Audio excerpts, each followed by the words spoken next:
Are we okay? Okay, we're going to go ahead and start up. So I'd like to call the regular meeting of the RMA in session at 9:02 on March 8th, 2017. Mr. Tess, do we have any public comment? Okay, so let's go on to item number 3, adoption of minutes for the RMA board meetings of January 11th, 2017 and February 8th, 2017. Madam Chairman, I think we've already approved the minutes of January 11th. Well, yes, sir. If I could just, so this is really just a cleanup item.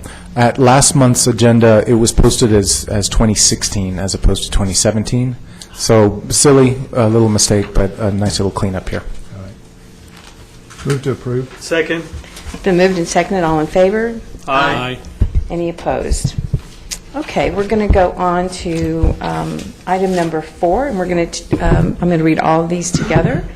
So item number 4 is presentation, discussion, and action on board resolutions for the following instruments as they relate to the RMA's recent procurement for the Camino Real de Tierra Adentro National Historic Trail Project.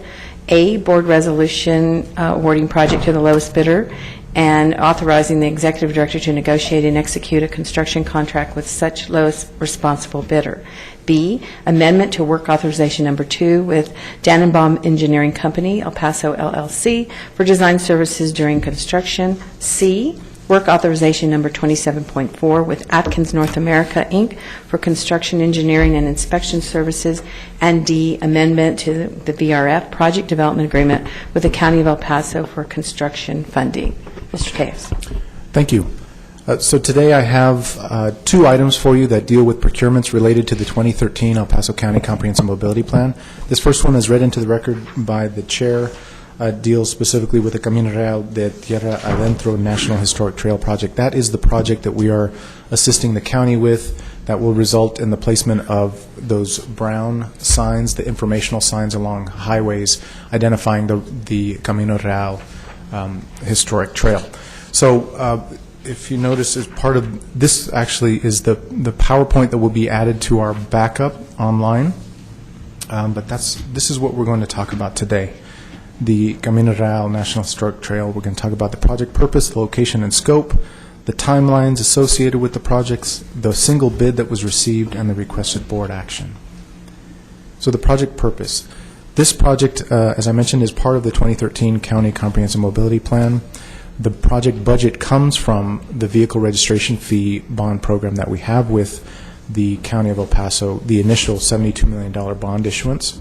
The County of El Paso and the RMA entered into an original agreement whereby the RMA was responsible for the design of the project.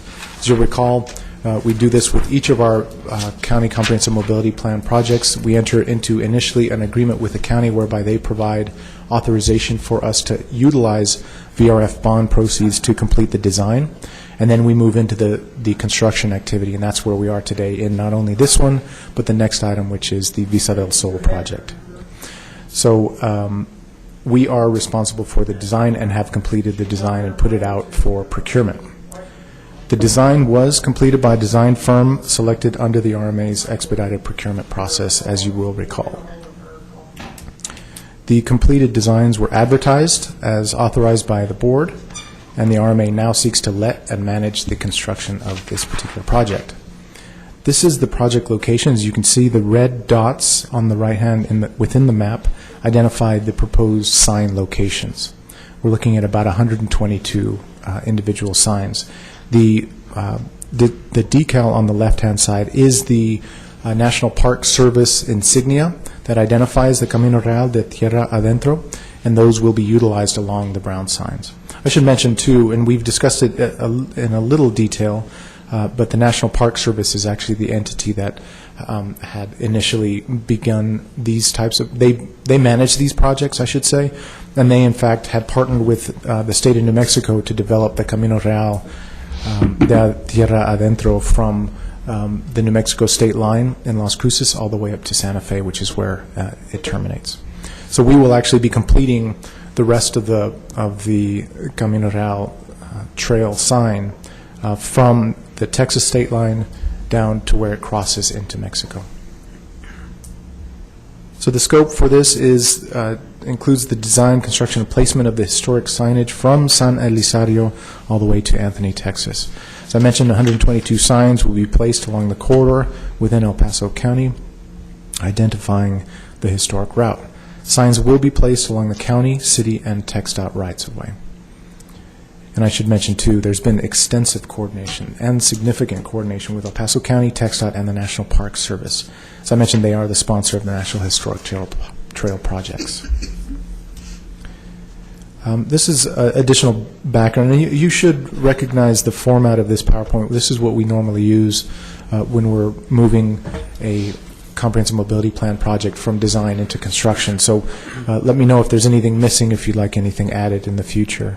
The role of the county in this particular project was to provide the design and the construction funds through the Vehicle Registration Fee Bond Program. They also provide owner decisions and guidance for project issues that need resolution and or input. The role of the RMA then is to complete the design, to prepare and let the project for construction, and then eventually provide construction management service consisting of oversight, engineering, testing, inspection, and, of course, record keeping. Here's the timeline for the procurement in December.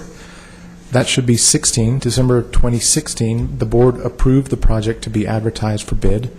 By late January, it was advertised. February 15, questions and answers were posted to the website related to the advertisement, and bids were opened on February 23rd. Today, then, March 8th, we are seeking an award. We are also seeking authorization for the executive director to begin negotiations with the construction contractor that's being proposed, and also authorize the executive director to issue a notice to proceed once that agreement is executed. The construction timelines, now this is, of course, proposed. We're looking at a start date of April 2017 with 5-day work weeks, 50 days to complete, so just about 3 months, including weather days, and we're looking at a potential completion in summer of 2017. We received one bid on this particular project from Lesna Construction, total amount of $157,685. The engineer's probable cost of construction was around $278,000. Now, we have since reviewed the bids and have confirmed the amounts. So with that, and I'd mentioned too, we have David Head, who's part of our general engineering consultant team, who managed the oversight of the design and also, of course, managed the procurement as well. So if you have any technical or specific questions, feel free to ask, and we'll bring Mr. Head up to the podium. Should you not have any, the requested board action then really is a motion to do two things. It's to approve a board resolution that first selects Lesna Construction as the lowest responsible bidder for the Comunidad de Tierra Adentro National Historic Trail project. Then secondly, it's also to authorize the executive director to negotiate and execute a construction contract with Lesna. You'll note as part of the backup, you have a draft agreement with blanks for the name and the amounts. The name, of course, is Lesna Construction, while the amount would be $157,685. Question, Madam Chair. Mr. Tejas, I don't remember in my short tenure on the RMA that we've ever had a sole bidder. Is this pretty much? So this is a very small project. That likely accounts for the number of bidders, but I want to say that we may have encountered it once before. It escapes me, and I can do some research if you're interested. But it's really kind of rare. But because of the nature of this project, and remember too, this project is literally making 120 signs and placing them, and that's it. So it's a fairly small project. So is this a local company? I believe so. Yes, There? sir. Yes, sir. Okay. Is there any concern between the difference of the estimate that we had on the cost and what the bid came in at? Because that's a significant difference in That was my next the question. cost. David Head with the GEC. We did look at it. We were surprised at how low it was, but there were, I believe, 6 that pulled proposals for it, so 6 other firms looked at it, if I'm correct in my recollection. But And elected not to submit. correct. So with that, we're concerned but not concerned. I mean, it's a pleasant surprise to get such a low bid, but he has he may have a contract, and we have the specs and everything. We've looked at it, so we think that it will be okay. Okay. Any other questions? I have a question, Madam Chair, and this is for Mr. Tejas. The RMA was organized to manage transportation projects, and is this fall within our purveyance? It does. Back when the Comprehensive Mobility Plan was originally initiated, there were questions about the different types of projects that we could develop on behalf of the county, and this one obviously is a unique one because it deals specifically with signage. However, the RMAs throughout the state of Texas are authorized by Chapter 370 of the Texas Transportation Code to develop what are defined as transportation projects, and that term is very broadly defined within 370, and it allows for signage projects. It allows for signage. We really the short answer is we asked the attorneys very early on in the process if this project would qualify, and we were given an affirmative answer. Thank you. Any other questions? No? Okay, great. And we can take these all together then? Should we do them separately? You can take them together, yes, ma'am. So I'll entertain a motion to Actually, approve. you know what, I'm No? sorry. You want to do them separate? If you don't mind, if you Oh, could you need take to A go. separately, because you will be awarding. Okay, And yeah. so you'll need to name Lesna, if that's okay. If you'll take A separate, and then B, C, and D you can D take together. Yes, ma'am. Okay. So I'll, Motion Okay. to approve the board resolution awarding the project to the lowest bidder. okay, all right. Second. Okay. Been moved in second for item 4A. All in favor? Aye. Any opposed? Okay, thank you. And now we'll go on to 4B, C, and D. Motion to approve the amendment to work authorization number 2, work authorization 27-4, and the amendment to the VRF project development agreement with the county. Thank you. Second. Thank you. Been moved and seconded. All in favor? Aye. Okay, so item 4B, C, and D have been approved. We'll move on to item number 5, and we're going to take all these together as well. They're related.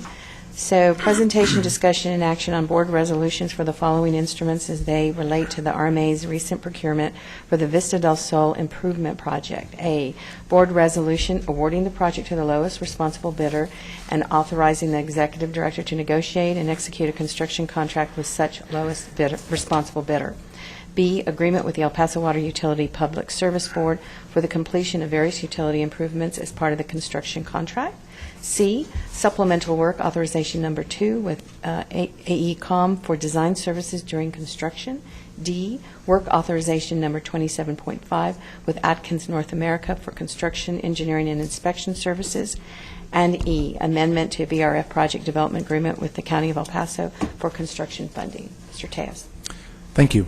So the format that we used for the last item for the sign project is exactly the same for this one. This is Vista del Sol project. This is also a comprehensive mobility plan project, so it will follow the same process, except the unique part about Vista del Sol is that there is water utility work on this one, so that makes it a little bit different. But again, we'll talk about project purpose, location, and scope, the timelines associated with the project, bids received, and there were multiple, and the requested board action. So again, this is a comprehensive mobility plan project. Project budget, again, comes from the $72 million bond issuance. However, there is a little bit of the project budget coming from the water utility for their activities. Same scenario here. The county and the RMA entered into agreement whereby the RMA produced the design for this particular project using AECOM through our expedited procurement process. And the completed designs were advertised per board direction and authorization, and the RMA now seeks to let and manage the construction.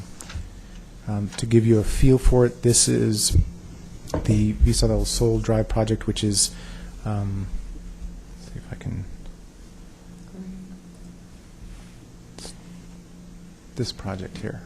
I'm making a mess, but this one in green here.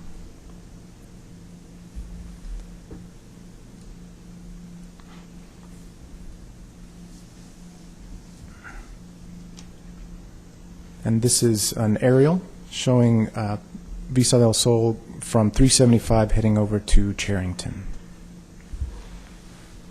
This project, and we've discussed it a number of times. I won't spend a lot of time here, but again, we have Mr. Head here if you have any project-specific questions. We're looking to expand the roadway into a 4-lane divided roadway with a raised median, with flex base, asphalt, concrete, all the usual amenities that the county has been adding to their projects. Role of the county on this one is the same. They provided the design and construction funding for the project through the vehicle registration fee bond proceeds, and they provided owner decisions and guidance that required resolution or input. The role of the RMA is the same on this one as well. We completed the design for the project using AECOM. We prepared and let the project for construction, and we intend to provide the construction management services, which include the oversight, engineering, testing, inspection, and record keeping. As I mentioned, it would also include the same activities over the El Paso water utility activities as well. So again, I've got the same typo here. December 14th, 2016, the board approved the project to be advertised to bid. It was advertised on January 29th. By February 15th, we had posted questions and answers on our website. February 23rd, the bids were opened. And today, we're looking for an award. We're looking for the executive director to be authorized to begin negotiations and to issue notice to proceed through an executed agreement. Timeline for construction on this one looks for a potential start in April. Again, 5-day work week, 396 days to complete, so approximately 18 months. We allow for weather days, and we're seeking a potential completion in fall of 2018. So on this project, we had 4 bidders qualified. You'll note that Bain Construction was the low bidder with a total amount of $4,582,190. The engineer's probable cost of construction on this one was just over $5.9 million. The motion on this item is the same. We're seeking a board resolution to select Bain Construction as the lowest responsible bidder for the Vista del Sol Drive project, and seeking authorization for the executive director to negotiate and execute a construction contract with Bain. Yes, sir. Once again, Mr. Tejas, can you go back to that slide? So you're saying that the engineer's estimate is $5.9 million, and we're going to accept a bid that's $1.4 million underestimated bid? Yes, sir. Is that So a concern to our engineering consultant? So I'll ask Mr. Head to speak a little bit to that. A lot of things drive that in terms of how much work is out there, how hungry the contractors are, that sort of thing. But I will tell you, I will ask Mr. Head also to detail out what we do when we receive a bid to make sure that these contractors can actually complete the job. So. And is Bain local or? David Head, GEC, yes, they are. Okay. So with that, the engineer's probable cost is kind of a best guess at what they think the cost will be. And with that, they will look at it and decide, I guess, they will decide what those items should be or what they could be. And so with that, Bain Construction put their bid in, and we go through all of the bid tabs and look at what if their multiplication was right, what their numbers would be, and their addition is correct, and those sorts of things. And so we check all that, make sure that the number is correct, and then they will have a contract, and so they will be able to do the work, or we have certain things in place so that we can get the work done if they cannot do it. So I don't know if that answers your question, but the difference in price there, that happens quite frequently in this business. So No, I understand that, but not that kind of deviation. I mean, you have a low bid of $4.5 million, the high bid of $6.6 million. So you have 2 in the middle. My concern is, from dealing with public works projects of this type in a previous life, is the road to hell is paved with good intentions, but I guess if you're standing over them, we should have confidence that this is going to get built according to spec and with the proper materials and everything, correct? that will happen, yes, sir. Okay. Mr. Fernandez. And we require performance bond, don't we? That is correct, yes, sir. The question I had was, Mrs. Reyes. with the difference of the 2 million from the high bidder and the low bidder, we're not going to compromise quality, because these roads will be heavily traveled, and we've seen what's happened when we don't have quality projects, and I'm kind of leery about this with the difference. That's where the construction inspection and testing comes in, and we do not deviate from what is called for in the spec, and we have very sound specs that call out all the work, and so I feel very confident we can get the quality. And hopefully we won't come in with change orders, so many change orders that's going to bring it up too. Correct. If you'll remember, there's the El Paso Water Utility that's also in this contract, and so we have two different entities. We did not, myself or the GEC did not oversee the work for, or the plan specs and estimate for that part of the work, but another consultant did for the El Paso Water Utility, so they'll be answering to those change orders if they may happen. So. And Bain Construction has completed projects of this magnitude in the past that you, part of their qualification, Mr. Tejas, Mr. Head? Their qualification was that they're pre-qualified by TxDOT for that amount of the project, yes. Have we ever worked with them before? I have not, no, ma'am.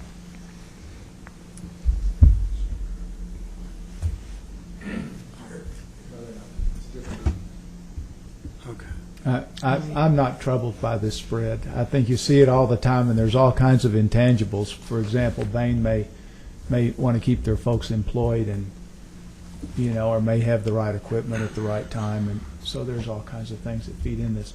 But I would like to see a breakout, because Mr. Head, you did when you made your. It's not just an in number, but there are parts of this that go into every bid, correct? Correct. The El Paso Water Utility would be, we had 3 base bids, or a bid, and then 2 base bids. One was for the work for the roadway, which was the county work for the VRF, and then the other 2 base bids were for the El Paso Water But you'll Utility. get things like, 800 feet of pipe that's this diameter, and how much is the estimate, and Correct. so they'll break out the bid, correct? Yes, sir. That's the items. I refer to them as the bid items, and so you'll have, there's a long list that we break out for, and they have to bid on each component of. And could we those see items. that Yes. at our meetings when you make these presentations, because it tells a story? They're quite lengthy, but they can certainly be part of the Right. backup. I appreciate that, and frankly, I think they could be done as the backup documentation, because I don't think we saw this. This was not part of our backup documentation prior to this meeting. I think you're right. Actually, I think in prior items, I think I have added it, and I think I forgot to add it this time, so I apologize. But certainly the bid tabs and all of those, the individual bid items, I can add those to the backup going forward. Right. For these two, this afternoon, or when we get out of here, I'll forward the bid tabs to you all, so you can review them. The concern that I have is that, look, there's not going to be that much deviation between contractors on the price of concrete or asphalt.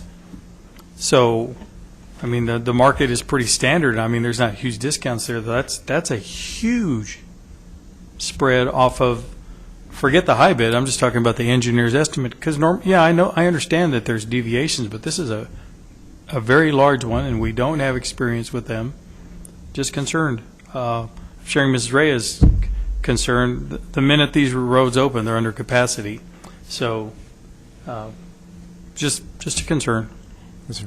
I'd be interested, Mr. Head, can you just give us an overview of the process that you all go through and who's involved in that review of the bids, and just kind of Sure. briefly, so we understand the process? So we go through the letting process, which was held upstairs, and we open up all the bids, we read all the bids, then we take them back, and I have a staff that will look at them. We have a checklist that we go through. I forget how many points it is, but we'll go through the checklist and look at all the multiplication in addition that goes on with all those different bid items, because there can be, I think there's several hundred of them in there.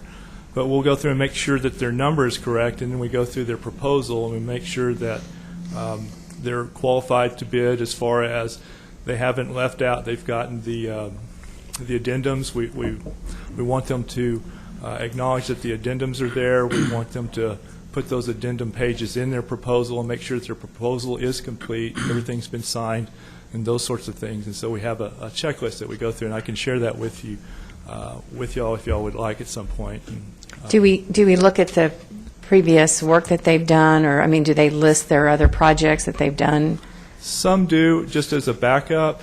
I don't remember if they did or if it was another firm, but it's not asked for in the proposal, and we're using the TxDOT pre-qualification to sort through, are they qualified to do this work, and can they do that? Okay, so that begs Go ahead. the TxDOT qualification or pre-qualification? I'm sorry, pre-qualification, yes, I misspoke. There is a difference, correct? Well, the pre-qualification, I didn't look at it before I walked in here, but there's the, they get a pre-qualification based on either two different things. They have the long list, or what I call the long list, which is the contractors will be able to, they can do a long list with their financials and everything, which puts them into a pre-qualification. Then there may be the qualification for the short list, people that they also have a letter that says at TxDOT they can bid on this size of project. Okay. And I may be getting the nomenclature a little bit different, but when they come in to pick up a proposal, they have to have those letters with them that will tell them that, or tell us that you can bid this size project. So. Okay. I'd mention one other item. Part of the procurement process that we utilize includes the question and answer period, and that's where contractors, once they've had the opportunity to review the procurement, they identify areas where maybe we missed something, maybe our quantities were off, and that sort of thing. That usually oftentimes results in addenda, as Mr. Head mentioned. So once we issue an addenda to clarify a question that was received, when the bidders come in, they have to sign saying that they've received and have incorporated the provisions of the addenda into their bids. So I feel confident that we've done everything that we can to make sure that this bidder understood what we were asking of them, and of course Mr. Head and his staff have confirmed that everything that they have turned in matches up with the bid items that we requested, and the pricing came out in terms of their multiplication and all that sort of thing is all accurate as well. So relying on the prior approval process that TxDOT uses in terms of contractors and what they permit contractors to bid on, with all of that together, I feel very confident that this procurement process is complete and thorough. Now, clearly, if a contractor comes in and simply can't do the work, that's something else. But we've done everything that we can to make sure that these bidders are qualified and capable of handling the project before us. Yes, sir. So even though, if I may? Yes. I just have a question. This begs a Certainly. question. So even though they're pre-qualified under TxDOT standard, does TxDOT always go to the lowest bidder? In most scenarios, I'll ask Mr. David Head. to address it. In most scenarios, they do use the low bid. There are obviously design build and other project No, I'm procurement talking about on a processes. pure bid situation like this. Mr. Reed, you would have the Mr. Head. experience. Yes, what Mr. Tay said is correct. Okay. It's the lowest responsible bidder, I believe, is their term. Just one question, just to clarify, maybe I missed it. Do we have any reference from Bain that they've done a project similar to this project? So we don't include reference requirements within our procurement. Rather, we rely on the pre-qualification that TxDOT does. So in other words, when we put out a project on the street like Vista del Sol, in order for a bidder to actually in order for bidders to receive the package, that even to begin the process, they have to prove that they're on that pre-qualified list that TxDOT maintains. That they've already done a project similar? So I can't tell you exactly the level of detail that TxDOT goes into it, but I know that part of that evaluation is what kind of surety can you get, surety bonds can you get, and all the requirements that an independent surety company will review and require of a contractor before they can even step in the door with TxDOT. Okay. So once they've passed that threshold of TxDOT that TxDOT has developed, then we rely on that and say, okay, if they've passed TxDOT's requirements, then they're able to at least pull the documents from us. Okay. Yeah, typically, a bond company won't issue a bond to the contractor unless they're really qualified. In fact, they do a lot more due diligence Okay. in providing the bond. Right, because they'll be on the hook Yep. if the contractor They're on can't the complete hook. the project. They, Yes, sir. They got to deliver performance. And this is a process that we've used since day one, where we have been relying on TxDOT to do the initial evaluation and then being able to pre-qualify these Yes, ma'am. companies before they can even get a bid, which I think was that the design is sort of puts a barrier between us and that process, and we really rely on TxDOT to do that evaluation. Yes, ma'am. In different projects, we utilize different procurement approaches. If it's a larger design build, then we'll actually do the reference component, and we won't rely on TxDOT's procurement. If it's, for example, streetcar, it's a very unique project. We had a very specific, detailed procurement process where we looked at the individuals and looked specifically at the reference projects. Have you done rail before? If so, when? What did it look like? Was it like ours? So it really depends on the type of projects. This is a little bit more of a standard project, obviously, than streetcar. So we feel comfortable relying on TxDOT's process. Thank you. Yes, ma'am. Any other questions or discussion? So we're looking at 5A. We'll take that separately as Please. an award. To look at, to have a motion to approve 5A. So Ma'am. moved. Second. Second. Okay, so it's moved and seconded. All in favor? Aye. Aye. Any I- opposed? I'm opposed. Okay, Mr. Wardy is opposed. Thank you. So 5A has been approved. Then we can take B, C, D, and E together. Yes, ma'am. So, again, we've discussed those, so it'd be open to a motion to approve B, C, D, and E on item 5. Motion to approve Okay, B, C, D, and E. okay. Do I have a second? Well, let me, just a point of clarification, have we seen any backup on this?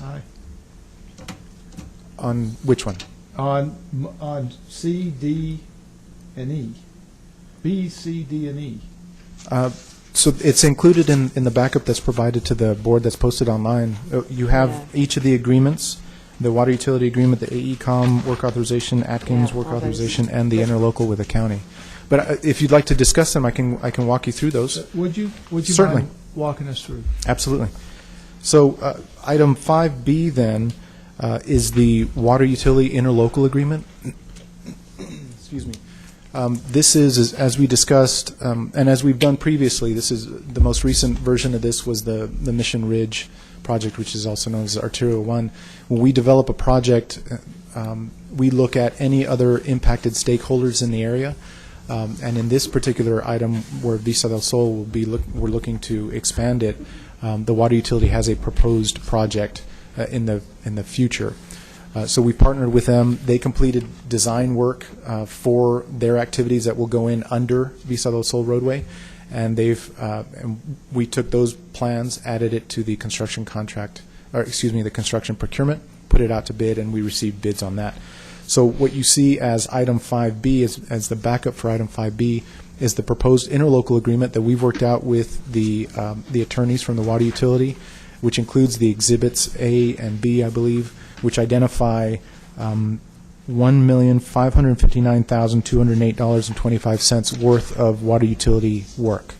That includes a 10% contingency, but the provisions in the contract also note that if there are change orders that go above that amount, the water utility is responsible for those, and that would include everything from errors in the design, all of those sorts of things. So the design responsibility, all of that sort of thing, any increases in the water utility activity go to the funding that is being provided by the water utility.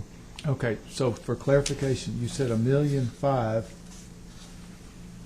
for round numbers, $1,500,000 That's water utility money, or that's RMA? That's water utility and Water money. utility money Correct. for their infrastructure Yes, sir. that was already being planned or would have. They accelerated it, I presume? Exactly. Yes, sir. So is Bain doing that work? Yes, sir. So that's rolled into the bid that they provided of 4 point, now I've lost it. 3 point, so they had, their bid included $3.3 million for the roadway that we were intending to do. Then it included another $1.15 million of water utility work. So combined, that's the bid that they have of $4.5 million. Mr. Wardy? If you don't mind. So, Mr. Head, according to the water utilities construction qualifications, which are very stringent, is Bain a qualified utility contractor? They have, the water utility has concurred with what we, with the lowest responsible bidder. They have looked over the bids that they got for that contractor, and they have sent us a concurrence. Okay, thank you. So that's item 5B. 5C then is the a supplemental work authorization with AECOM. AECOM is the firm that the RMA hired to complete the design services for this particular project. So what we're doing under this supplemental, under 5C, then is amending that work authorization to provide design services during construction.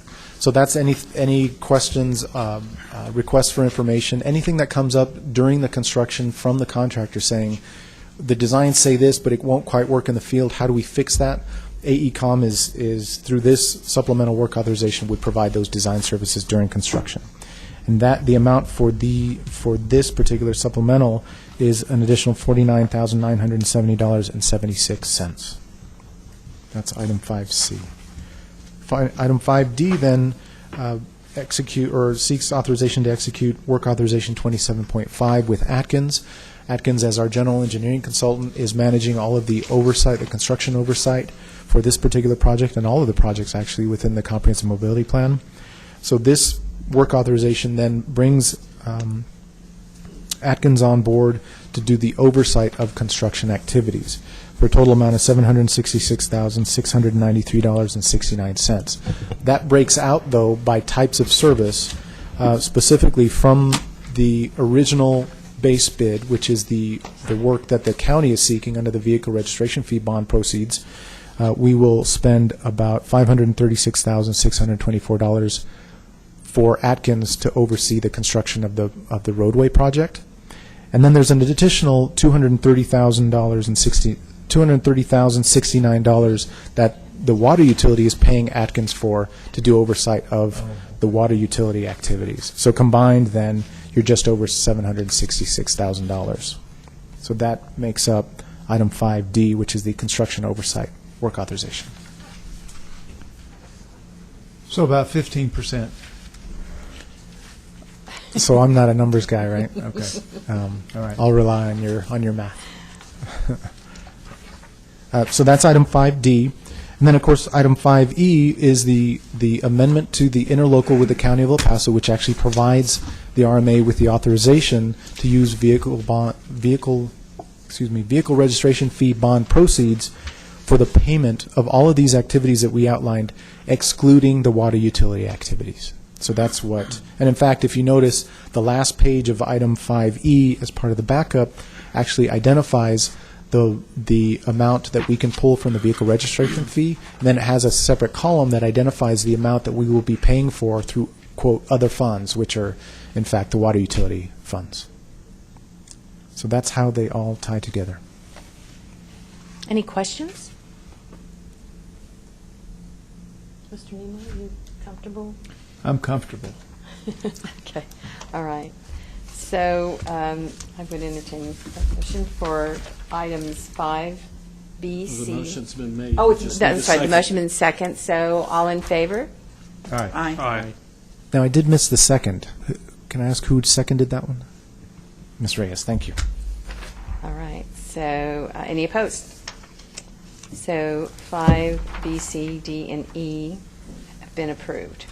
Okay, we'll move on to item number 6, discussion and action on, well, let me see, do we do we have any changes in there, Mr. Taylor? We will, but if you don't You just mind read reading it? them all, and then I'll ask you to take separate items. Okay. Take them as Discussion separate and action on board resolutions to authorize the executive director to execute service agreements with the El Paso Electric Company for the El Paso Streetcar Project for the following locations. A, new power substation at 300 North Campbell Street.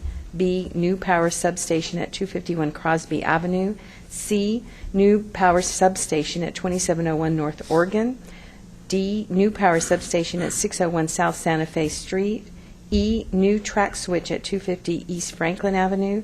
And F, new track switch at 600 South Santa Fe Street. Thank you.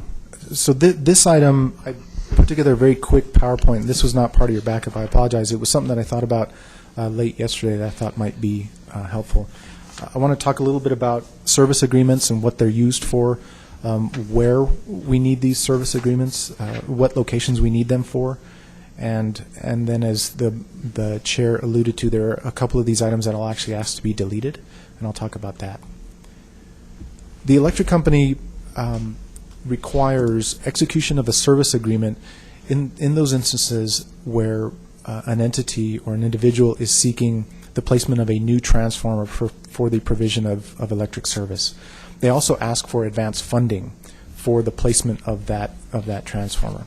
So when you look at the streetcar project, and specifically today, when you look at the areas where we will need new transformers placed for the streetcar project, there are actually 6 areas.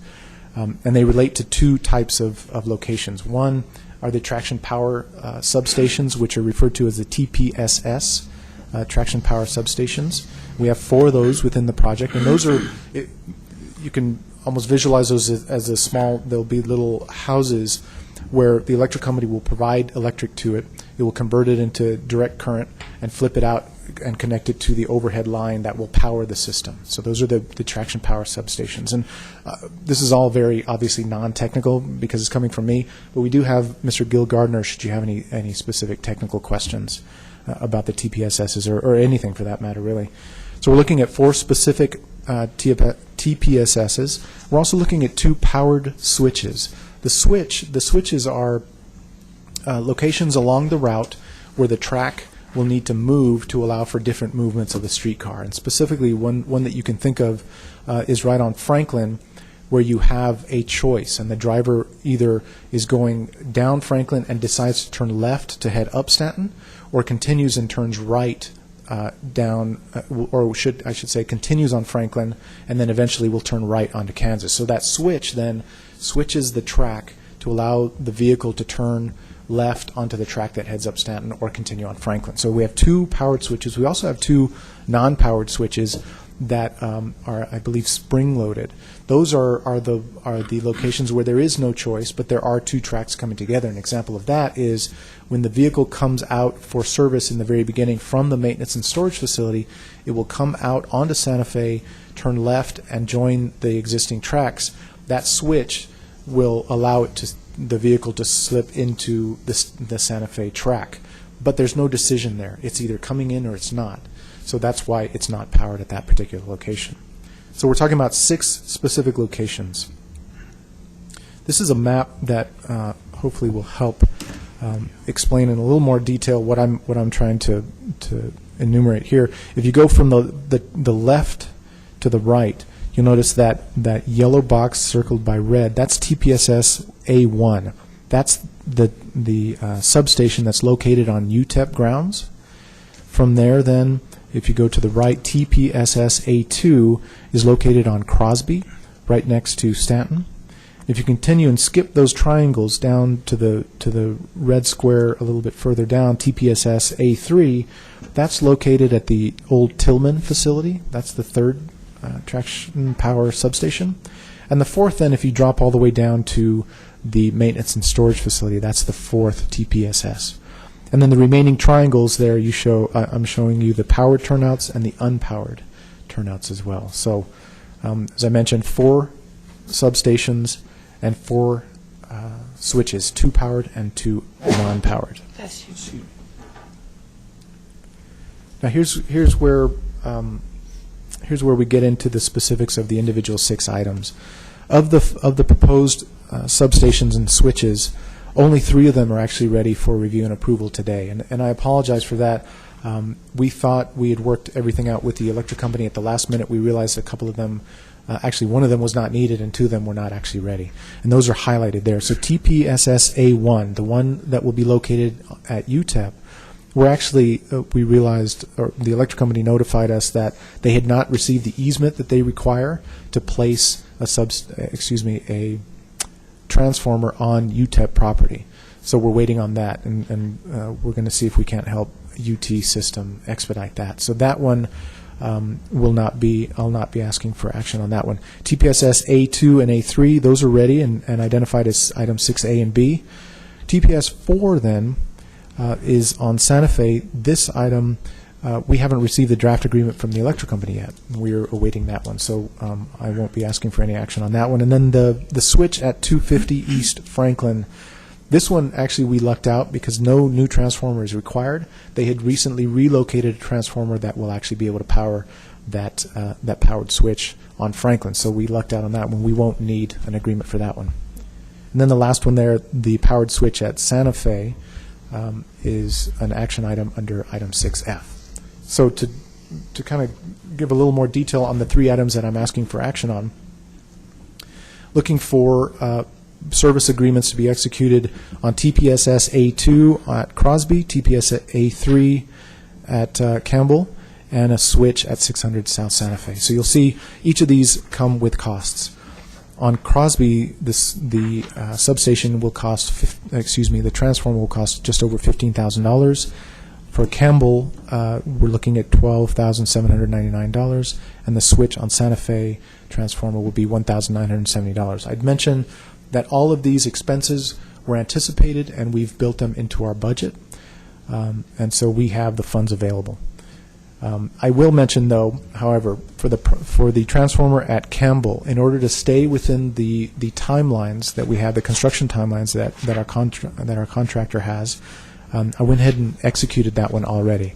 So I'm seeking ratification for that particular item, and that was the one for $12,799.32. And you'll note in your backup that agreement is already executed, and the resolution is seeking ratification of the execution. That 2 things.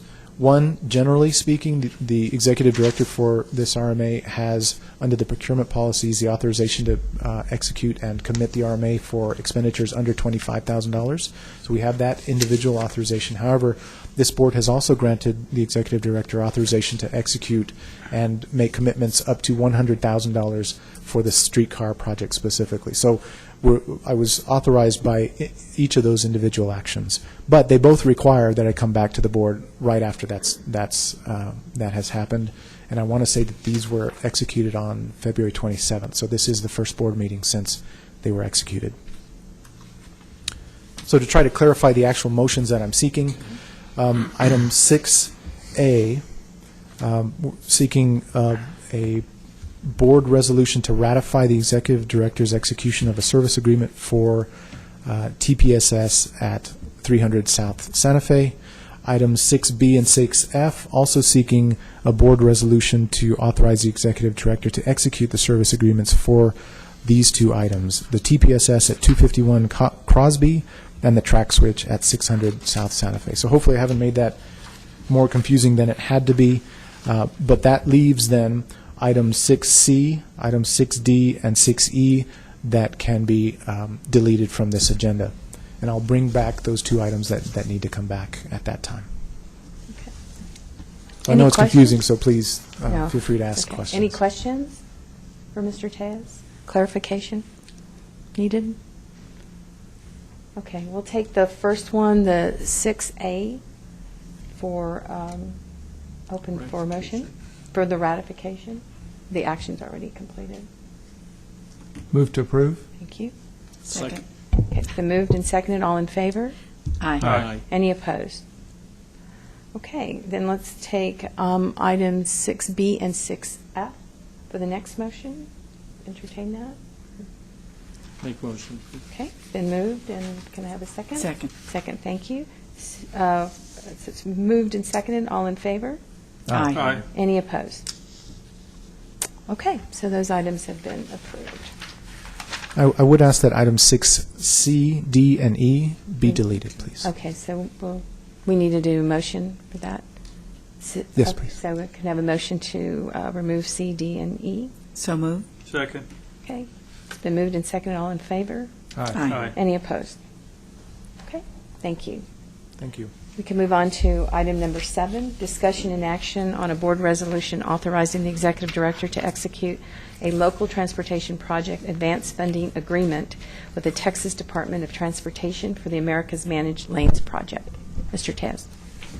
Okay, I'm done with the PowerPoint, so now it's back to business, right? Item 7 then, as read into the record, deals specifically with the America's Managed Lanes project. You all may recall this project we've been working on for quite some time. We entered into a project development agreement with Texas Department of Transportation that provided us with the funds and the authority to develop the preliminary engineering and environmental services required for the America's Managed Lanes. And I should mention, too, that this project really is an extension of the Cesar Chavez Express toll lanes. So when you're looking at Chavez, and in fact, actually, let me kind of back it up a bit. When you go back in time, the community identified as a priority the Southern Relief Route, which was really the southern portion of Loop 375 that included toll components. What it envisioned really was 3 separate and distinct projects. The first one that has already been completed is the Cesar Chavez Express toll lanes, and that in effect runs from Zaragoza Port of Entry westbound all the way to US 54. The second project that was coming out of the chute then was Border West Expressway, which, as you all know, is being developed right now, and that runs roughly from downtown just west of US 54 all the way out to Racetrack on the west side. The third project then is the remaining portion of 375 where Chavez begins at the Zaragoza Port of Entry and then heads really north up to I-10 at 375. So that's the third component, and that's what we were developing under the project development agreement for the America's Managed Lanes. America's Managed Lanes, in terms of what it's actually seeking to do, is place roadway to the center, very similar to Cesar Chavez. Whereas Cesar Chavez had no center lanes, Chavez added them and then told them. America's Managed Lanes was intended to do the very same thing. So again, the RMA entered into a project development agreement with TxDOT to receive the funds to develop the preliminary engineering and environmental process for the America's Managed Lanes. However, as we were developing the project, TxDOT began reviewing that particular segment, started questioning whether it should be tolled, whether there should be additional frontage lanes added to the project, whether braided ramps should be added, and a whole slew of additional questions that were added along the way. So we put our project on hold, and actually a number of stops and starts and that sort of thing. Anyhow, what you see before you as backup then really does a couple of things. It provides the remaining funds necessary to complete the initial preliminary engineering and environmental design work necessary for the America's Managed Lanes, but it also rolls in a whole new scope to the project that TxDOT is seeking, and that is the addition of frontage roads on that section of 375, which includes frontage roads that would now cross the rail that's there today, which currently the frontage roads loop around and you have to take a U-turn. You can't cross those rail tracks. So there's frontage roads. Of course, there's the main lanes, the addition of main lanes as well, and it's also the addition of braided ramps as well, which would feed, or I should say, which would help with the Wynn Road project that the RMA is currently developing at the Zaragoza Port of Entry. So really what you're seeing here is a more holistic approach rather than just focusing on the main lanes and the addition of the managed lanes for America's Managed Lanes. It's actually expanding that scope to complete the improvements to this whole section of 375, including the braided ramps and frontage roads. And beyond that, it's not just through the completion of preliminary engineering and environmental, it's actually expanding the design services to get through preliminary engineering and environmental, but then also to proceed all the way to PS&E, which in effect will complete the design plans entirely for everything that we've been discussing. So it's a significant increase in scope, and that's why you see the addition of about $7.5 million for this particular project that's being added through this local project advance funding agreement. So hopefully that's helpful, but please let me know of any questions. Otherwise, I would recommend approval, which would then allow the executive director to execute this advance funding agreement and then begin drawing down those funds so that we can begin the design work for the entire larger project. Questions for Mr. Tejas?